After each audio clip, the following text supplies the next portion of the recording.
Bem-vindos ao Observatório da Imprensa. Que o futebol vai muito além das quatro linhas, todo mundo sabe. Mas o problema é o que ocorre quando a bola não está rolando. Denúncias de corrupção, divulgadas não apenas nos tradicionais cadernos de esportes, mancharam a reputação da FIFA e respingaram também no Brasil, sede do próximo Mundial. E é sobre esta mobilização da mídia em torno do tema que vamos conversar hoje com os jornalistas Marcos Augusto Gonçalves, Antônio Nascimento e Walter de Matos Júnior. Você pode participar fazendo sua pergunta pelo telefone no número que aparece aí na tela, ou pelo computador, através do Twitter e do nosso chat no site da TV Brasil. Antes, vamos ver o que foi notícia na mídia nesta semana. O uso excessivo do celular faz mal à saúde. A notícia bomba foi publicada com muito destaque em todo o mundo e também no Brasil. Mas nos dias seguintes, evaporaram-se os seus efeitos. Seria uma notícia falsa, factoide, barriga? Ora, quem divulgou os estudos foi a OMS, Organização Mundial da Saúde, o mais importante monitor médico do planeta, que pode ser acusado de falhas, mas nunca de irresponsabilidade. Está parecendo que quem derrubou o celular do noticiário foram as grandes redes de lojas, cujos estoques são enormes. Informar que o celular faz mal à saúde na véspera do Dia dos Namorados pode causar infarto nos lojistas e um AVC nos fabricantes. Mário Vargas Llosa foi notícia novamente, mas os jornalões brasileiros não apreciam muito este tipo de notícia. Incomodado com os abusos, distorções e a falta de isenção do jornal El Comércio na cobertura eleitoral peruana, o escritor suspendeu a publicação dos seus artigos no mais importante jornal do seu país. Sempre acusado de direitista, o escritor apoiou ostensivamente o candidato esquerdista Ollanta Humala, preocupado com a questão da democracia e a liberdade de expressão. O bravo gesto do Nobel de Literatura não teve repercussão no Brasil, porque a mídia aqui não está interessada em estimular cobranças à mídia, porque se a moda pega, as colunas ficarão em branco.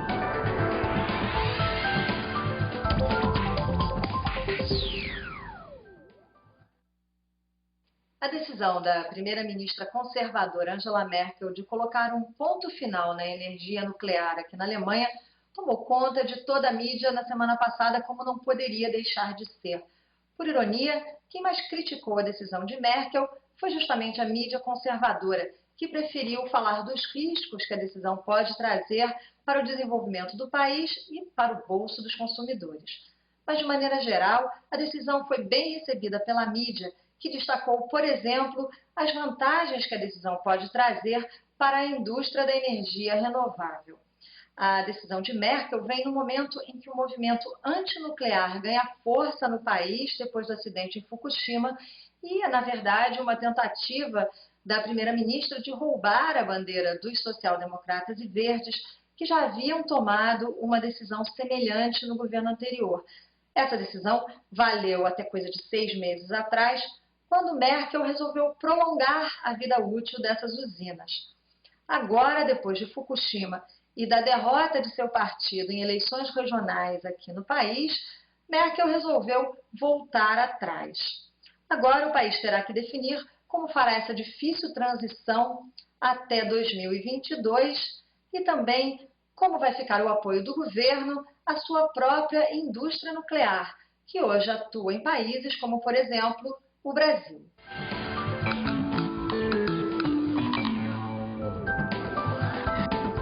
Nesta semana, um dos temas principais dos chargistas foi o plano para erradicar a miséria no país até o ano 2014. E pelo tom dos cartoons, o governo federal vai ter de mostrar serviço para vencer a desconfiança destes gozadores. De olho no passado, na coluna da historiadora Isabel Lustosa, os jornais que se mantiveram fiéis a D. João desde sua chegada aos trópicos até o seu retorno a Portugal.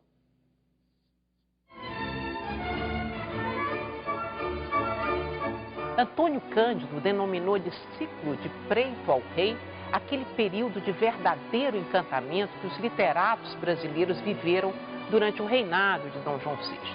A mudança da vida no Rio de Janeiro para melhor, muito melhor, depois da chegada da corte, influiu para que esse sentimento de afeto e de gratidão pelo rei se manifestasse através dos livros, das dedicatórias e dos artigos de jornal. Os efeitos liberalizantes da Revolução Constitucionalista do Porto, ocorrida em agosto de 1820 em Portugal, só chegaram ao Brasil em fevereiro de 1821. Foi a partir de março que começaram a circular os primeiros jornais independentes. O Conciliador do Reino Unido, o Bem da Ordem, o Amigo do Rei e da Nação. Já pelos títulos, esses jornais anunciavam o espírito que os orientava. Era o espírito da conciliação, da manutenção da união com Portugal e da amizade pelo rei. Seus redatores eram também pessoas vinculadas à coroa. Os últimos dias de Dom João VI no Brasil tiveram um desfecho trágico. A sucessão de agitações que marcaram os primeiros meses de 1821 culminaria com o atentado contra a Assembleia de Eleitores reunida aqui, na Praça do Comércio, recém-inaugurada. Entre a noite de 21 e a madrugada de 22 de abril, aquela Assembleia, convertida em revolucionária, mandaram uma série de exigências a Dom João VI. Às 5 horas da manhã, as tropas cercaram o prédio e invadiram. Muitos foram os feridos e alguns mortos. Um ano depois, o jornalista João Soares Lisboa relembraria no Correio do Rio de Janeiro aquele episódio trágico, dizendo que ele mergulhara na mais profunda tristeza e melancolia os cidadãos do Rio de Janeiro. E assim, conclui o jornalista, se passaram os dias que foram de 22 até a partida do rei. A 26 de abril de 1821, Dom João VI, cheio de medo e saudade, embarcava, deixando as terras agora conturbadas do Brasil em direção a um Portugal igualmente revolucionário. Na crônica de Maurício Menezes, o dia em que o bicho quase pegou na redação do jornal O Dia. De olho na gafe.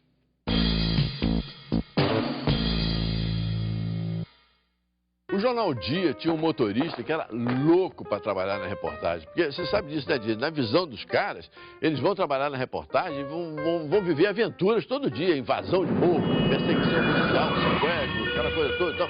Então o cara era louco, ele trabalhava na administração do jornal e todo dia ele esperava uma vaga na redação. Até que a vaga surgiu. Falou, olha, fulano, a partir de amanhã você está na redação. O cara ficou louco, né? Às 7 horas da manhã ele se apresenta lá. Primeira missão dele, ir no bairro de São Cristóvão para buscar um jacaré. E quando falaram isso para ele, porque tinha um bairro de São Cristóvão aqui no Rio, né, onde fica o Jardim Zoológico. O chefe de reportagem, olha, você tem que ir lá no São Cristóvão buscar o jacaré. Ele saiu batido, nem esperou terminar o recado, saiu batido, foi pro Jardim Zoológico para pegar um jacaré. E chegou lá o Carlos Magno, que era assessor de imprensa do Jardim Zoológico, estava em casa, dormindo ainda, ligaram para ele, ele correu pro Jardim Zoológico lá para saber que história era essa do Jornal Dia querer levar um jacaré. E aí, quando o Magno chegou lá no Jardim Zoológico, está o motorista, uma Kombi do jornal com as portas abertas, e o motorista querendo levar um tal de jacaré para fazer uma reportagem. Aí o Magno ligou para a redação do Jornal Dia, lá informaram, não era nada daquilo. Era para o motorista passar numa oficina que ficava no bairro de São Cristóvão para pegar um macaco jacaré. E aí esclareceu isso tudo. Aliás, o motorista talvez ele quisesse levar também um macaco e um jacaré. A impunidade está em vantagem no mundo esportivo brasileiro porque os ilícitos são denunciados apenas nas páginas de esporte. Com o mesmo destaque, porém nas páginas frequentadas por políticos e empresários, este noticiário já teria incriminado muita gente e os escândalos não se repetiriam com tanta frequência. A importância de uma notícia depende basicamente da repercussão que provoca. Os leitores dos cadernos esportivos são, em sua maioria, torcedores apaixonados. E torcedores apaixonados estão preocupados com o que se passou o que se passa ou vai passar nos gramados e nas quadras. As malfeitorias no futebol ficam geralmente impunes, embora denunciadas com veemência e galhardia por alguns ases do nosso jornalismo esportivo, porque aqueles que decidem não dão a devida atenção ao noticiário esportivo e talvez nem cheguem a ele ao folhear o jornal. Os últimos escândalos envolvendo a FIFA, o seu presidente Joseph Blatter e a compra de sedes para as próximas Copas do Mundo, ganharam uma surpreendente reverberação porque foram denunciados em páginas ditas nobres de prestigiosos veículos como o Economist, a BBC, o Wall Street Journal e o El País. No Brasil, as denúncias foram parar na primeira página do Valor Econômico e, em seguida, na emérita página 2 da Folha de São Paulo, porque o seu principal colunista, Clóvis Rossi, considerou-a tão importante quanto as denúncias contra o ministro-chefe da Casa Civil, Antônio Pallotti. A eleição para a presidência da FIFA não foi adiada e o seu eterno presidente, Joseph Blatter, foi mantido no cargo. Em parte, porque o seu principal opositor, a Inglaterra, também estava sob suspeição. No caso da próxima Copa e da Olimpíada de 2016, convém não esquecer que as obras interessam a toda a sociedade. Já não se trata de convocar este ou aquele técnico ou atleta. Está em jogo o placar nacional contra a corrupção. De qualquer forma, fica desvendada a arma secreta capaz de enquadrar cartolas nacionais e internacionais. Basta derrubar o muro que impede os escândalos esportivos de chegarem às páginas nobres, como fez Clóvis Rossi, com muita coragem. Há 2 semanas, o programa Panorama da BBC de Londres fez graves denúncias contra dirigentes da FIFA. Baseada em um processo que tramitava na Justiça Suíça, denunciou que Ricardo Teixeira e João Avelange teriam recebido propina da ISL, empresa que cuidava do marketing do futebol nos anos 90, e que os 2 acusados teriam feito um acordo para não terem os nomes divulgados. You come and tell me what you have for me. Por aqui, os dirigentes foram poupados em alguns veículos de comunicação. A blindagem que existe em torno do Ricardo Teixeira é a blindagem, né, do nosso maior canal de televisão, que é a TV Globo. Sem dúvida nenhuma. Tanto que houve um escândalo, um programa inteiro da BBC, do qual Ricardo Teixeira faz parte assim, importante, e não foi sequer mencionado um segundo que o escândalo tinha a ver com ele também. Parece que o escândalo ficou restrito aos outros. Mas tem a ver e haverá consequências ainda em relação a ele, que não é apenas o presidente da CBF, é o presidente do comitê organizador local da Copa do Mundo no Brasil. Uma vez brincando com uma jornalista importante, de uma das mais importantes redes de televisão do Brasil, eu disse que eu gostaria de ser, na verdade, o meu objeto de desejo no momento profissionalmente era ser setorista da Champions League, a Copa dos Campeões de Futebol da Europa, que acaba de estar na moda, porque teve recentemente a final entre o Barcelona, o inefável Barcelona, e o Manchester United, né?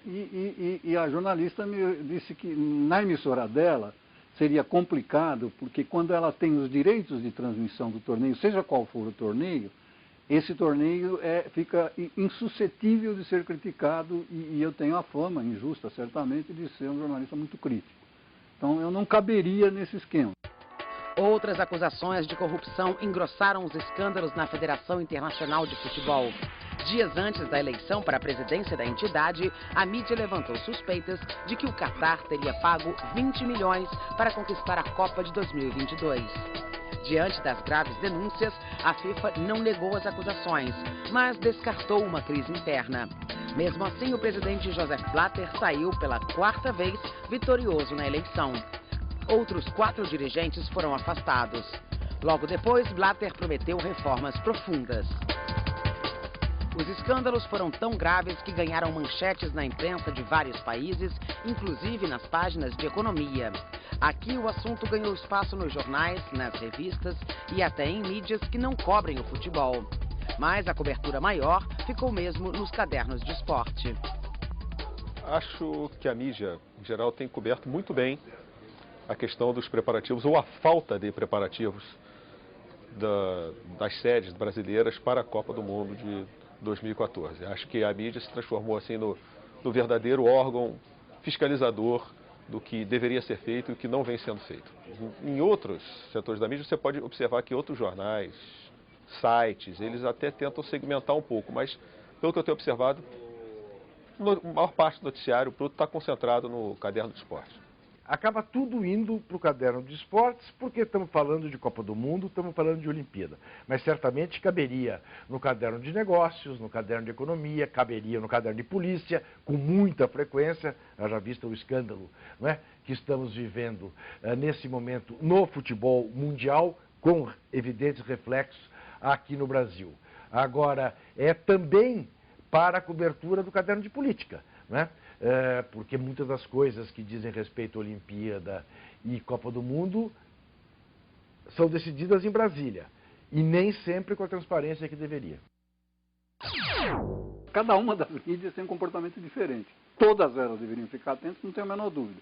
Que algumas estão atentas também não tenho a menor dúvida. Então, acho que caberia aí sim a generalização. Todas deveriam ficar realmente atentas, porque a sombra de suspeição que pesa sobre todas as atividades da FIFA, não apenas a Copa do Mundo, mas todas as atividades da FIFA, ficou muito aguçada nesses últimos dias.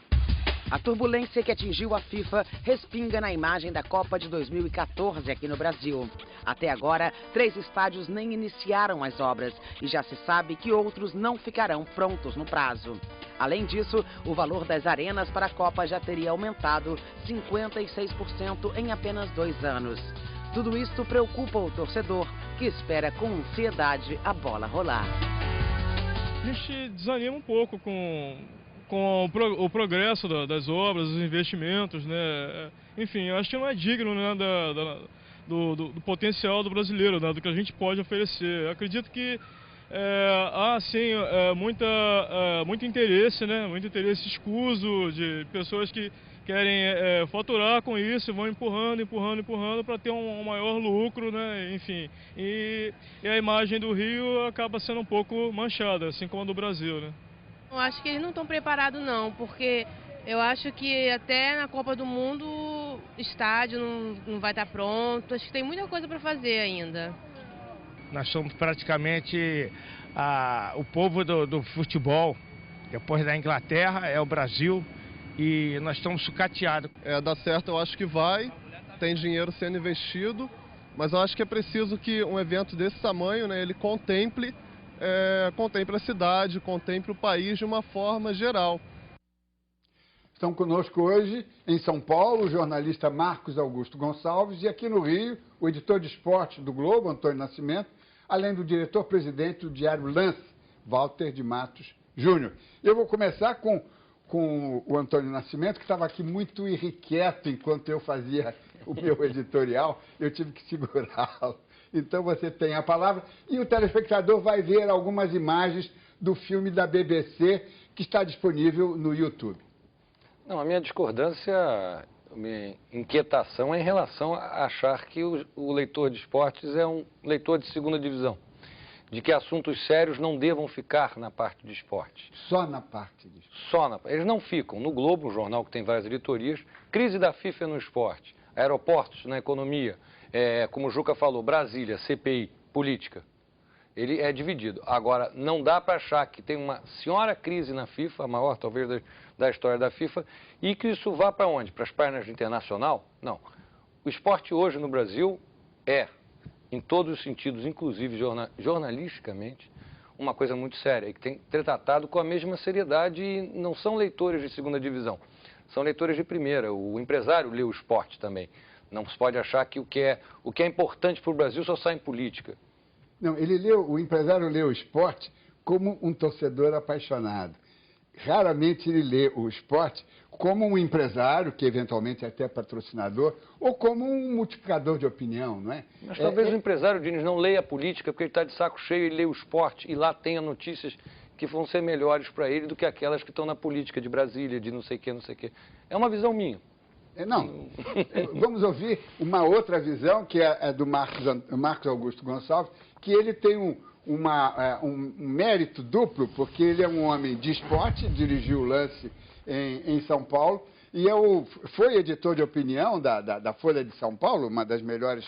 Aliás, a primeira página de opinião moderna da imprensa brasileira foi a da Folha de São Paulo, ainda desde 75, né? O que você acha, Marcos Augusto? Olha, antes de mais nada, boa noite aí para você, Diniz. Prazer ver o Walter de Matos, que eu não vi há algum tempo, com quem eu trabalhei. Um abraço aí para o Antônio também. Olha, eu acho que, certamente, se esse noticiário sobre a corrupção do esporte fosse para as páginas de política, talvez ele tivesse um pouco mais de atenção. Mas eu acho que é muito otimismo, Diniz, achar que bastaria transpor esse noticiário para as páginas de política, que a questão despertaria grande interesse e os problemas se resolveriam. A gente sabe que mesmo na política há muita corrupção, há muitos casos obscuros que, enfim, de alguma maneira a imprensa menciona, muitas vezes desiste, não leva à frente. Quer dizer, para que ocorra, como ocorreu agora, um caso como a queda de um ministro, como o Palocci, por conta de uma reportagem de um jornal, no caso da Folha de São Paulo, é preciso uma série de condições. Eu acho que não é uma coisa que possa acontecer a toda hora. E eu concordo com o Antônio, eu acho que cabe no esporte, nas editorias de esporte, no momento em que a gente está com uma Copa do Mundo programada para o país, uma Olimpíada programada para o país, eu acho que essas editorias merecem uma atenção maior das direções dos jornais, eu acho que de certa forma até estão tendo, de maneira que ganhem mais espaço, quer dizer, que o entretenimento, que é de fato o que atrai o leitor, a paixão, a vontade de acompanhar o seu time, os ídolos, etc., que isso possa conviver com um jornalismo atento, perseverante, que acompanhe as questões relativas aos bastidores do esporte, que a gente sabe que são bastante nebulosas. Walter de Matos Júnior, ele tem a vantagem de ser economista, de ser empresário de comunicação, de ser um jornalista de esporte, e eu queria ouvir a sua opinião, porque não se trata, aí evidentemente eu forcei para criar um debate mesmo, e é um recurso retórico, esse caso do Clóvis Rossi.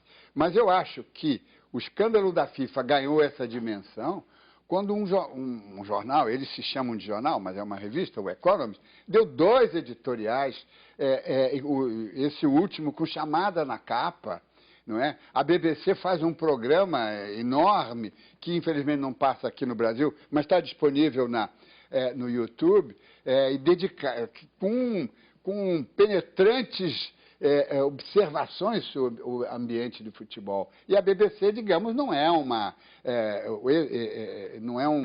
canal esportivo como a ESPN, né?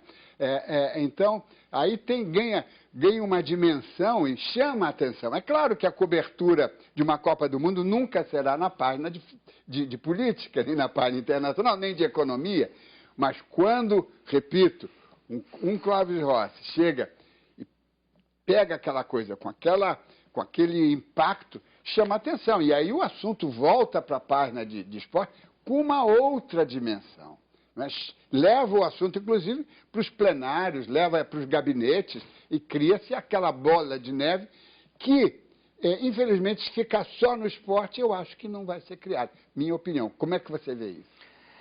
Boa noite, Diniz, Toninho, Marcos Augusto, um abraço e telespectadores. Eu concordo parcialmente com algumas coisas e vou discordar para a gente fazer o debate. Fico honrado. Primeiro que eu concordo com o Marcos quando ele diz que a garantia de que essas coisas gerem punições, esses delitos, ela não existe se elas forem tratadas nas páginas de política.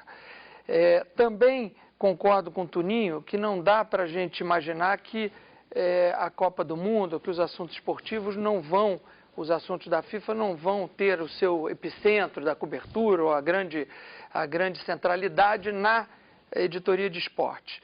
Contudo, nós vivemos uma fase, um certo de cinismo, que eu chamo, com relação às questões do esporte, que a gente precisaríamos de sociólogos e antropólogos aqui, talvez para nos auxiliar, mas que faz com que sequências de delitos extraordinárias, como as que se referem, por exemplo, à administração da CBF, quase 20 anos aí, com o escândalo do voo da Muamba em 94, os ingressos de 98, uma CPI que gerou 5 indiciamentos, entre eles de um banco no exterior que a CBF pagava juros exorbitantes, no banco no qual o presidente da CBF tinha conta e tinha depósitos. Os escândalos da Copa de 2006, agora, mais recentemente, essa questão do dinheiro de propina pago pela ISL, que em nenhum momento foi negado, seja pela assessoria do presidente da CBF, seja pela própria FIFA, e que ele só não foi condenado, e tudo indica, o Andrew Jennings afirma que vai ter acesso aos documentos desse acordo judicial, porque a legislação na Suíça em 2002, não é à toa que essas duas entidades, o COI e a FIFA, têm sua sede na Suíça, a lei não considerava aquilo um crime. A lei foi trocada em 2005, portanto, se aquele delito tivesse sido cometido depois, seria sim tipificado como crime. Ou seja, eu estou dando um exemplo para mostrar como o assunto do esporte, ele, embora possa ser gravíssimo, ele não merece da sociedade esse tratamento. Talvez pela visão do torcedor, talvez. Vamos fazer uma pausa e voltamos já, porque o assunto está quente. O Observatório da Imprensa está de volta. No programa de hoje, um debate sobre a cobertura dos escândalos do mundo da bola, tanto no âmbito mundial, como aqui mesmo, no país sede da próxima Copa de Londres. Fonte dos ataques mais duros da mídia contra as irregularidades da FIFA, o correspondente Cílio Bocaneira conta que este tema, há muito, já transcendeu os cadernos esportivos. Tão grande quanto a cobertura jornalística sobre o escândalo da FIFA, as acusações de suborno, foi o choque da mídia britânica com a votação avassaladora que Sepp Blatter obteve para ser reconduzido à presidência da organização. Ele ganhou 186 votos entre 203 possíveis, ou seja, foi uma vitória consagradora. E com isso ficou claro que o resto do mundo não concordou, ou resolveu não dar a menor bola, desculpa o trocadilho, para as denúncias de escândalo e de suborno envolvendo a FIFA, envolvendo os diretores da entidade. Os ingleses ainda estão tentando entender por que houve essa reação. É bem verdade que o assunto aqui ganhou um destaque maior, porque as primeiras denúncias vieram de uma filmagem às escondidas, feitas em dezembro pelo Sunday Times, o jornal daqui. Depois foi um cartola britânico do futebol daqui, que em depoimento a uma comissão parlamentar de inquérito aqui em Londres, disse que recebeu pedidos de suborno quando tentava promover a Inglaterra como sede da Copa de 2018, perdeu porque foi para a Rússia. Então havia de fato um interesse maior aqui por esse assunto, que foi coberto não nas páginas de esporte, mas nas primeiras páginas dos jornais, na abertura no noticiário de televisão, com destaque nos rádios também, como um assunto praticamente político, que de fato porque envolve relações de poder numa entidade internacional que reúne mais de 200 países.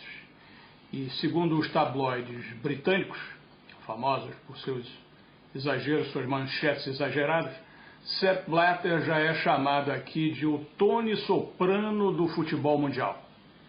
Quem não conhece o seriado americano sobre a máfia está perdendo um programa bem melhor do que muita partida de futebol.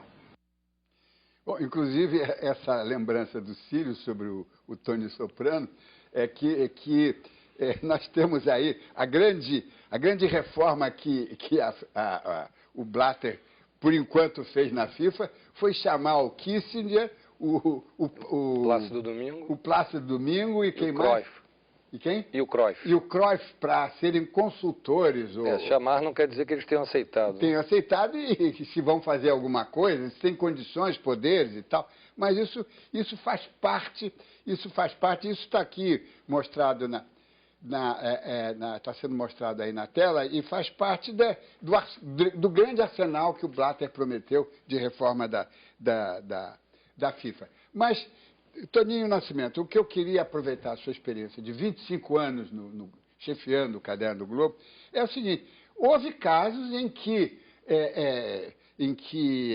escândalos em que os cadernos esportivos conseguiram grandes efeitos. O caso do Eurico Miranda foi um caso desse, há poucos anos atrás, em que praticamente a denúncia surgiu nas páginas esportivas, nos cadernos no Lance e nas páginas dos suplementos esportivos, e a coisa ganhou dimensão. Eu, inclusive, trouxe aqui o Observatório, tempos atrás, e quase houve uma briga com o Eurico Miranda, porque ele tinha pavio curto e nós também temos. Né? E a coisa foi... Mas ele foi, afinal, derrubado do VAR. O Juca Kfouri no placar, com a máfia da loteca, né? Fez denúncias extraordinárias que conseguiram chegar. Mas eu tenho a impressão de que o volume dos escândalos hoje cresceu tanto que, se não houver uma integração de todas as editorias, e, ao mesmo tempo, se a editoria do esporte não tiver mais recursos para transcender também a cobertura, e é sobre isso que eu queria falar. Esse eu acho que é o grande ponto, quer dizer, que é a grande mudança que vai ter que acontecer. Quer dizer, nós temos uma Copa, nós temos uma Olimpíada, nós temos uma Copa das Confederações em 2003, nós temos uma Copa América em 2015, e aí vamos embora.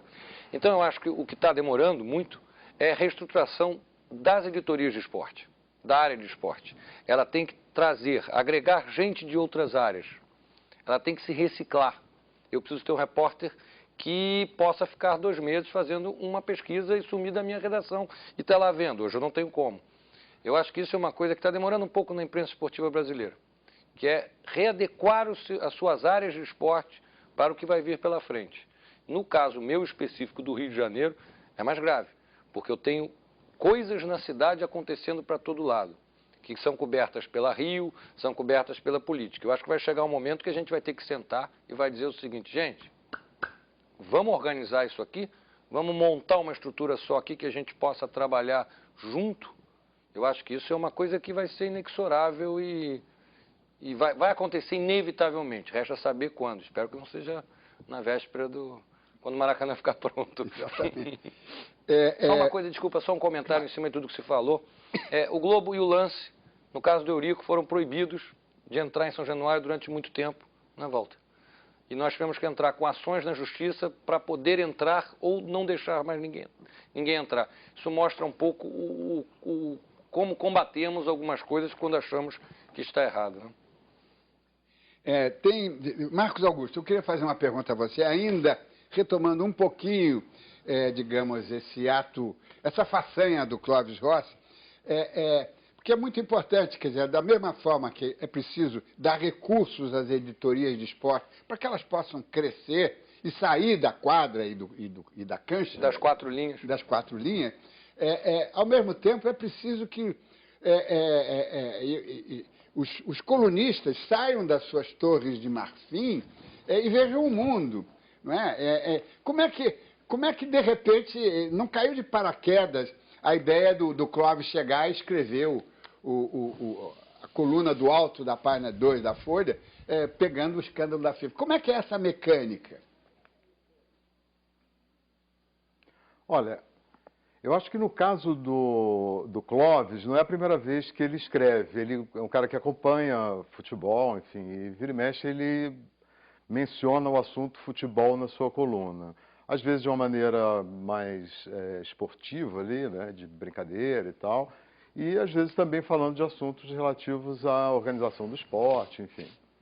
O que eu acho é o seguinte, que além da questão dos colunistas, eu acho que é uma questão das direções de redação dos jornais. Quer dizer, se os jornais estão dispostos ou não a investir na questão, no assunto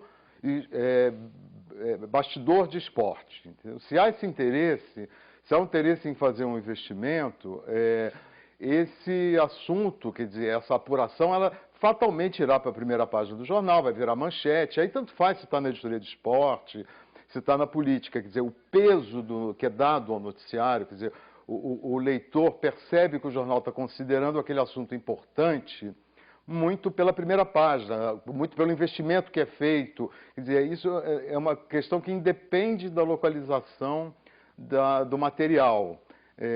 Eu acho que ele pode perfeitamente conviver com o noticiário esportivo. Agora, por que os jornais não fazem isso? Eu acho que, ou raramente fazem, ou não fazem com a constância que talvez fosse desejável. Porque eles têm uma série de outros assuntos para cuidar.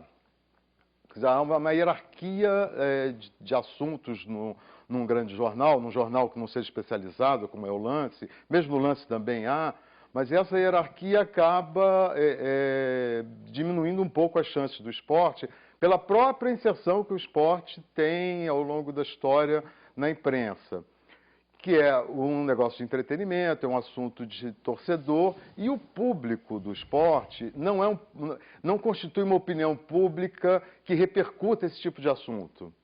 Se você pega um jogador enchendo a cara num baile funk, isso repercute 10 mil vezes mais do que se você pega um dirigente que na cabeça do torcedor, por suposto, já não é muito confiável, se você pega esse dirigente numa situação de corrupção. Então, acho que há também essa coisa que ecoa pouco com o público do esporte. E um terceiro tema é a relação que existe entre a mídia e o esporte do ponto de vista comercial, como o Juca mencionou, no caso, por exemplo, da Globo, que tem os direitos, ou de outras televisões, não é exclusividade, obviamente, da Globo, e que se criam situações em que esses assuntos são interditados, quer dizer, não aparecem, ou aparecem marginalmente, enfim.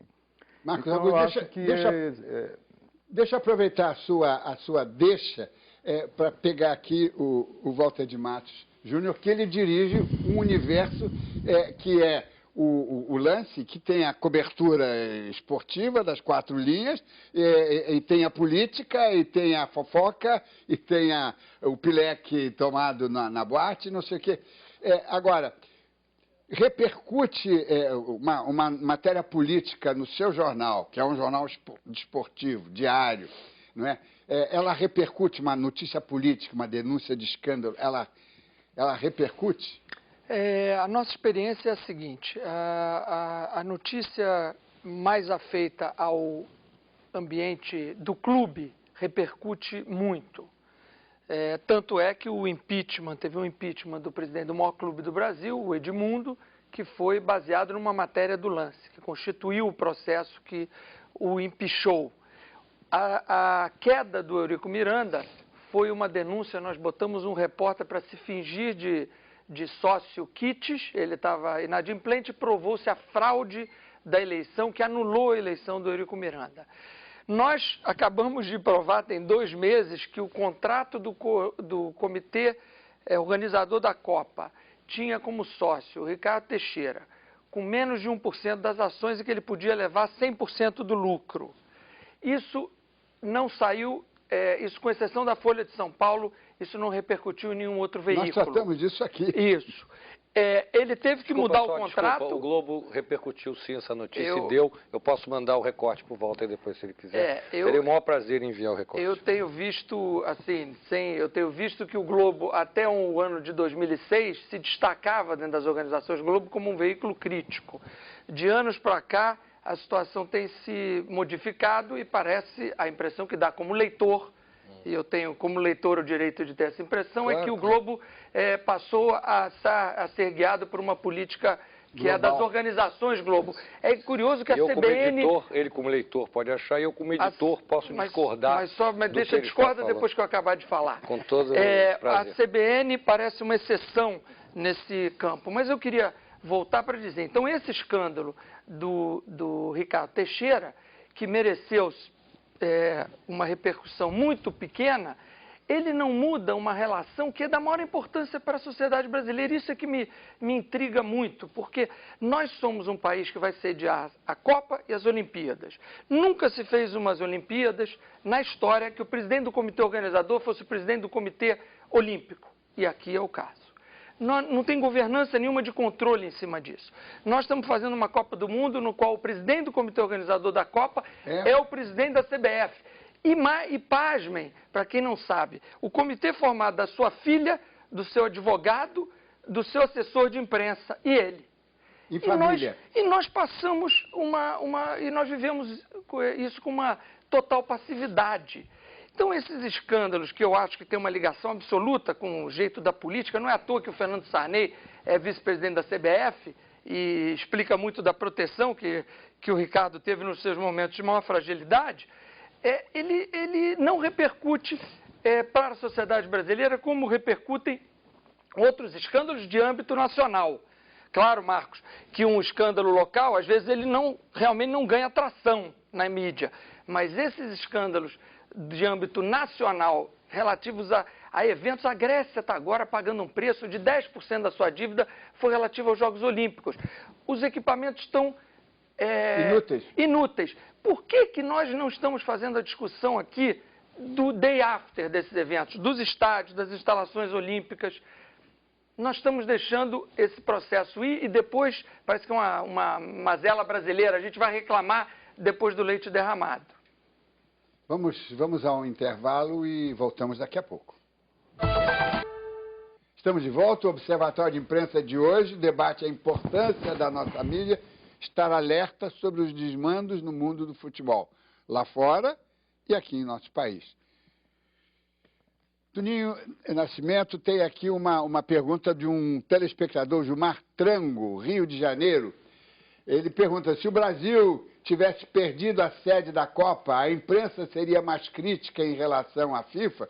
E aí sugiro que você engrene com a dor de cotovelo da Inglaterra, quem sabe? É isso, quer dizer, se a Inglaterra tivesse ganho a Copa... Não, a pergunta é, se o Brasil tivesse perdido a sede da Copa, a imprensa seria mais crítica em relação à FIFA? Pergunto eu, se a Inglaterra não tivesse perdido a sede da Copa, a imprensa inglesa seria tão crítica como está sendo? A BBC, lembrem-se, não é uma empresa estatal, é uma empresa pública, vive de recursos públicos. E, de repente, uma série de denúncias acontecem em cima de uma eleição que ela perdeu para a Rússia. E ela fica isolada na FIFA. Não quer dizer que as denúncias não tenham credibilidade. E mais, qual é a chance hoje da Inglaterra ganhar uma Copa do Mundo? Se quem não fizer a Copa? O Brasil. Ou o Catar, não é? E aí que ela entra pesada. Aí a imprensa inglesa, e eu tenho uma certa suspeita da imprensa inglesa, desculpa, Diniz. Eu não sou inglês. Aí ela entra pesada num jogo político com denúncias interessantes, mas algumas que eu fico meio cabreiro, porque é para isso, Diniz. Essas denúncias só aconteceram depois da derrota para a Rússia, em 2018, que eles praticamente achavam que era certo. É possível que eles comecem agora com denúncias contra o Brasil. Não quer dizer que não sejam certas, mas ela precisa ter denúncias agora contra o Catar e contra o Brasil. Ela precisa tentar ganhar uma Copa do Mundo, já que ela perdeu e jurava de pé junto que ganharia a Copa de 2018. Infelizmente, perdeu para a Rússia. Marcos Augusto, você acha que essa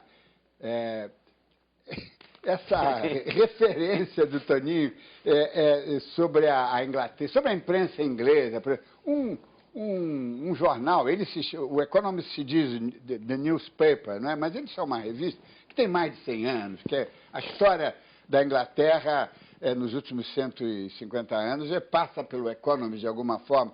Você acha que eles, apenas por dor de cotovelo, entrariam nisso, dessa forma, com chamada na capa, ilustrando o editorial da última edição, com 3 porquinhos assim, o bumbum deles aparecendo? Eu acho que eles têm uma certa dignidade, não é? Ou não? Olha, eu acho que a dor de cotovelo é uma boa motivação para você também fazer jornalismo ou qualquer outra coisa. O que eu acho é que... Óbvio que a questão da perda da Copa pela Inglaterra motivou a imprensa. Agora, eu acho absolutamente legítimo que isso aconteça e acho que as coisas acontecem muitas vezes assim. Não apenas assim, mas muitas vezes assim. Então, não vejo como algo que eles estão tramando para derrubar e para o Brasil. Acho que eles estão reagindo a um fato que os atingiu. Walter de Matos Júnior.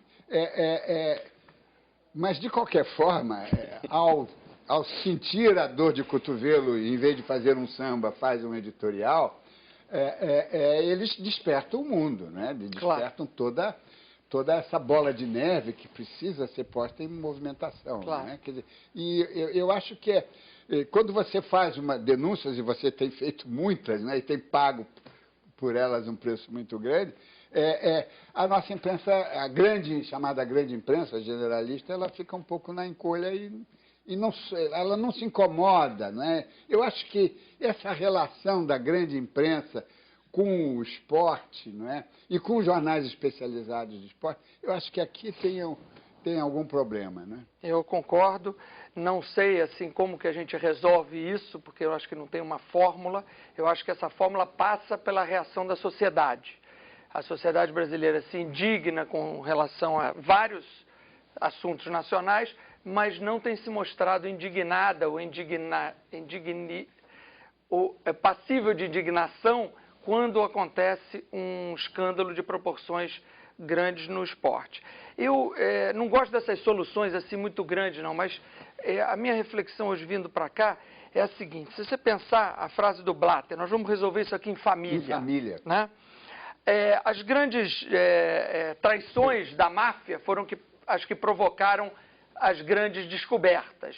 Esse inglês que sai e fala, ele de alguma maneira se sentiu prejudicado pela família e resolve então tirar suas forras, ele foi também muito pressionado na Inglaterra. Como é que eles só tiveram 2 votos, que é uma coisa que também me custa compreender. Mas ele foi pressionado e ele teve que ir ao parlamento e ele aí faz as denúncias. Eu fico imaginando, quando você pensa que essa família funciona no COI, funciona na CBF, as instituições que estão por baixo funcionam na FIFA, as instituições que estão por baixo são parte dessa família, elas funcionam também no mesmo modelo. Você pega uma entidade brasileira, ela tem os seus afiliados e eles todos precisam beijar a mão daquele capo que está lá em cima. Me dá a sensação, e não tem lei de nenhum país, é uma entidade transnacional, vamos dizer assim, que pegue essas entidades. Então eu fico pensando que a gente precisava, de uma maneira, de refundar essa questão do esporte. O esporte saiu de ter nenhuma importância econômica, ele sempre teve uma importância extraordinária do simbólico, desde a Grécia Antiga, mas ele hoje é um negócio de proporções enormes, com ramificações na sociedade extraordinárias. E a gente continua usando o mesmo modelo... Os paradigmas. Que foram lá de trás. Que não permitem que as nações, ou aqueles mesmo que queiram tomar uma atitude, digamos, digna com relação a isso, eles não têm instrumentos. Então eu acho que a gente está precisando fazer uma discussão mais ampla. Né? Não acho que o Brasil vai ser objeto assim, de denúncias por parte da Inglaterra, não. Até porque não precisa, as denúncias estão todas aí, a gente já conhece. Quer dizer, a decisão das subsedes, tudo é um processo político. Na semana passada agora se anunciou que Goiás vai ser uma subsede da Copa América. Ora, veja, nós já estamos gastando bilhões em várias subsedes, para que criar mais uma? Parece óbvio, que é para ter mais investimentos, para ter mais obras. E composições, coligações políticas, né? Toninho Nascimento, como é que você vê essa... Não, até complementando o Walter, que a ideia é essa mesmo, ou seja, o esporte de repente virou uma coisa importante demais para ser tratada como estava sendo. Isso serve dentro da redação, isso serve da forma com que é vista um jornal exclusivo de esporte. O lance sofre um duplo preconceito, ser de esporte e ser exclusivamente de esporte. É a pior coisa, né, Walter? Às vezes você sente que não... Então, quer dizer, reestruturar o esporte dentro do jornalismo e reestruturar em termos de instituições. Quer dizer, a CBF ou a FIFA não podem continuar a ser estruturadas como estão. Ou o comitê, não pode ser isso. Entendeu? Não pode ser isso. Eu lembro até rapidamente o COI, teve escândalo de Salt Lake City em 98, Olimpíada de Inverno. O que o COI fez? Levou 2 anos, mas trocou tudo, mudou tudo. Auditoria externa, ex-atletas participando. Uma coisa que a família FIFA, como bem foi lembrado aqui por eles, e mais, que o Blatter disse, a FIFA não quer ajuda externa. Meu Deus do céu, isso é um absurdo. Tem que ter. Quer dizer, tem que ter auditoria externa, ex-atletas, não pode dar presente, não pode fazer isso, não pode fazer aquilo. O COI se reestruturou, não é uma maravilha, mas perto da FIFA é a coisa lindíssima, tá? Uma palavra final, Walter. Nós estamos em cima da hora. Não, eu sou um otimista, sou um esperançoso Então eu tenho nesse momento uma grande esperança que, da mesma que a gente viva com a presidente Dilma, o reverso que foi com o presidente Lula, que foi um presidente absolutamente generoso com os homens fortes, né? Passou a mão na cabeça de todos, não teve nenhuma atitude de pedir uma retribuição, seja de transparência, seja de um modelo de governança diferente. Eu entendo eu quero crer que a presidente Dilma olhe, à luz desses mega eventos, esses bilhões que vão ser investidos, que ela, em algum momento, ela entenda que nós precisamos de uma política do esporte que mexa com essa estrutura. Chegamos ao final do programa. Quero agradecer aos jornalistas Marcos Augusto Gonçalves, Antônio Nascimento e Walter de Matos Júnior. Na semana que vem, vamos tratar dos conflitos de terras, instalação de usinas, proteção ao meio ambiente, como a grande mídia cobre esses temas que afligem o norte do país, mas que estão tão distantes das suas redações aqui no Sudeste. Você já pode mandar a sua pergunta pela internet. As instruções estão em nosso site www.tvbrasil.org.br/Observatório da Imprensa. E lembre-se, acompanhando o Observatório da Imprensa pela internet, pela TV ou pelo rádio, você nunca mais vai ler jornal do mesmo jeito. Boa noite.